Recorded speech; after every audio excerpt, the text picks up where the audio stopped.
আসসালামু আলাইকুম viewers, welcome to my channel best cook recipes. আমার আজকের রেসিপি হচ্ছে লেমন চিকেন।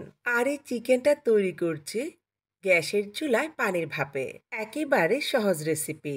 তো চলুন দেখে নেওয়া যাক। প্রথমেই মাংসটাকে ম্যারিনেট করব। এর জন্য একটা মিক্সিং বলে নিচ্ছি। 2 চা চামচের মতো রসুন বাটা, 2 চা চামচ আদা বাটা, 1 চা চামচের চেয়ে একটু কম হবে হলুদের গুঁড়ো। এই রেসিপিতে হলুদের পরিমাণটা একটু কম থাকবে। দিচ্ছি উঁচু করে 1 চা চামচ ভাজা জিরার গুঁড়ো। অ্যাড করছি উঁচু করে 1 টেবিল চামচের মতো লাল মরিচের গুঁড়ো। আমি এখানে আরো হাফ 1 চা চামচের মতো লাল মরিচের গুঁড়ো দিয়েছি, তবে মরিচটা আপনাদের পছন্দ মতো দিয়ে দিবেন। অ্যাড করছি পরিমাণ মতো লবণ, উঁচু করে 1 চা চামচ ধনিয়ার গুঁড়ো, 1 চা চামচ গরম মশলার গুঁড়ো।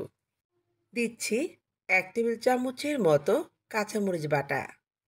অ্যাড করছি উঁচু করে 1 টেবিল চামচের মতো গুঁড়া দুধ, 15 থেকে 20টি গোলমরিচ, তেজপাতা, 2 টুকরো দারুচিনি, 5-6টি লবঙ্গ, 5-6টির মতো এলাচ। অ্যাড করছি 1 কাপের মতো পেঁয়াজ কুচি। তারপর প্রায় 1/4 কাপের মতো পানি অ্যাড করছি। এরপর হাত দিয়ে খুব ভালোভাবে মিক্সড করে নিচ্ছি। এদিকে আমি একটি মুরগির অর্ধেক পরিমাণ হাড়সহ মুরগি ছোট করে কেটে নিয়েছি। এখন মশলাটাকে ভালোভাবে মাখিয়ে তারপর মুরগিটা অ্যাড করছি। মাংসগুলো দেখতেই পাচ্ছেন একটু ছোট করে কেটে নিয়েছি। চাইলে আপনারা বড় করে কেটেও কিন্তু এই রেসিপিটি তৈরি করতে পারেন। এখন অ্যাড করছি 1/4 কাপের মতো রান্নার তেল। তারপর আবারও হাত দিয়ে খুব ভালোভাবে মিক্সড করে নিচ্ছি। এখন 4 টেবিল চামচের মতো পানি অ্যাড করছি। তারপর মাংসটাকে 30 মিনিটের জন্য একটা সাইডে রেখে দেব।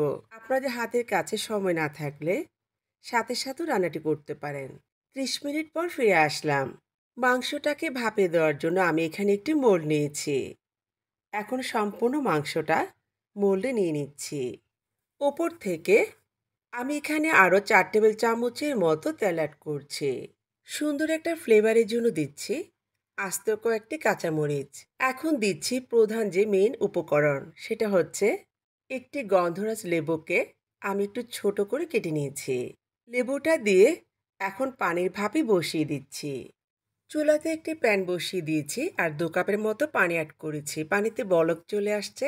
এখন স্ট্যান্ডটাকে বসিয়ে দিলাম। তারপর মোলটা বসিয়ে দিচ্ছি।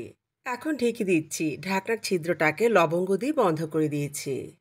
প্রথমে 5 মিনিট হাইটে জাল করব, তারপর চুলার আঁচটাকে মিডিয়াম করে দেব। কম আঁচে মাংসটা সেদ্ধ হবে। আর হ্যাঁ, দেখতেই পাচ্ছেন মাংসেতে কিন্তু আমি কোনো রকম এক্সট্রা পানি তেমন দেইনি। মাংস থেকে যে পানিটা উঠবে তাতেই কিন্তু মাংসটা সেদ্ধ হয়ে যাবে। 30 মিনিট পর আমি চুলাটাকে বন্ধ করে দিয়েছি। অলমোস্ট আমার চিকেনটা হয়ে গেছে। দেখতেই পাচ্ছেন মাংসের কালারটা কত দারুণ হয়েছে। এবার আমি আপনাদের সার্ভ করে দেখাচ্ছি। একদম কম সময়ে কোনো রকম ঝামেলা ছাড়াই তৈরি করে দেখালাম লেমন চিকেন। যে কেউ রান্নাটা করতে পারবেন, তাই না বন্ধুরা? রান্নাটা একেবারে সহজ। বাস তৈরি হয়ে গেল আমাদের লেমন চিকেন। পোলাও, ভাত, রুটি, পরোটা যে কোনো কিছুর সাথে অনায়াসে সার্ভ করতে পারবেন। চিকেন থেকে দারুণ একটি স্মেল বের হয়েছে। আমি এখানে একটি ডিশ সাজিয়ে নিয়েছি। লেমন চিকেনের সাথে আছে শুটকি আর সবজি। আমার রেসিপি যারা ইউটিউব থেকে দেখছেন চ্যানেল সাবস্ক্রাইব করে পাশে থাকবেন, আর যারা পেজ থেকে দেখছেন পেজটিকে ফলো দিবেন, ভালো লাগলে শেয়ার করে দিবেন। আল্লাহ হাফেজ।